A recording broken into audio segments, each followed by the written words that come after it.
bahwa meskipun dimusuhi oleh orang banyak, tetap aja dakwah harus jalan. Bukan kita mencari permusuhan, sama sekali enggak. Justru kita ingin mempersatukan umat Islam di atas apa? Di atas tauhid. Menyatukan umat Islam, enggak ada yang lain kecuali dengan Quran dan Sunnah. Itu persatuan itu. Persatuan dengan tauhid, enggak ada persatuan yang lain. Dengan tauhid. Makanya kemudian mereka, karena mereka benci dengan dakwah yang hak ini yang didakwakan oleh Nabi Muhammad SAW. Anda perhatikan, karena mereka benci dengan dakwah yang didakwakan oleh Nabi Muhammad SAW, maka mereka menuduh orang yang mendakwakan dakwah ini dengan apa? Wahabi. Kalau kita tanya mereka apa arti Wahabi, nggak tahu. Kalau mereka katakan bahwa Wahabi itu orang yang melarang ziarah kubur, nggak benar. Justru Islam menganjurkan orang untuk ziarah kubur. Yang tidak boleh apa tadi? Ziarah kubur atau menyembah kubur yang nggak boleh?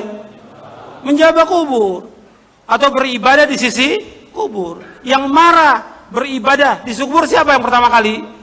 Nabi Muhammad SAW. Ada hadis yang saya bawakan tadi.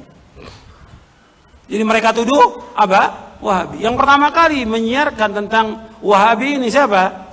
Para penjajah.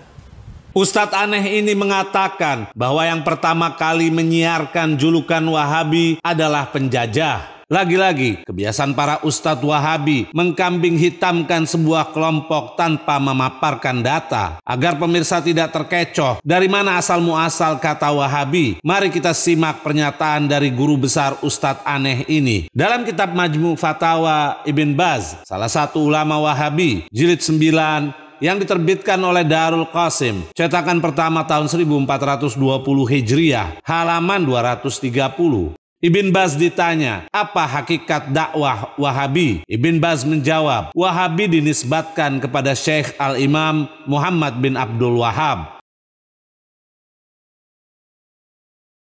Sudah jelaskah para pemirsa bahwa yang melahirkan Wahabi adalah Imam Ustadz aneh ini, yaitu Muhammad bin Abdul Wahhab, sehingga sama sekali tidak ada hubungan dengan Ahlus Sunnah wal Jamaah yang menyambungkan ajarannya kepada para salaf. Sekarang mari kita simak pernyataan lain dari Ibn Baz ketika ditanya tentang kata Wahabi. Dalam kitab Fatawa Nur ala Darb, karya Ibn Baz, jilid 1, yang diterbitkan oleh Muassasah Syekh Abdul Aziz Ibn Baz Al-Khairiyah, halaman 16 dan 18.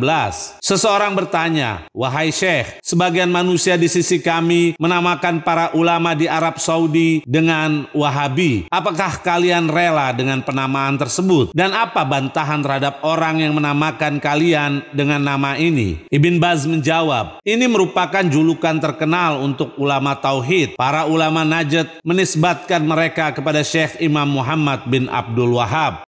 Pemirsa perhatikan baik-baik apa tanggapan dan jawaban Ibn Baz selaku Imam Ustadz aneh ini terhadap julukan Wahabi. Pada halaman 18, Ibn Baz berkata, dan itu merupakan julukan yang terkenal lagi mulia. Kami tegaskan, terkenal lagi mulia serta tidak diingkari.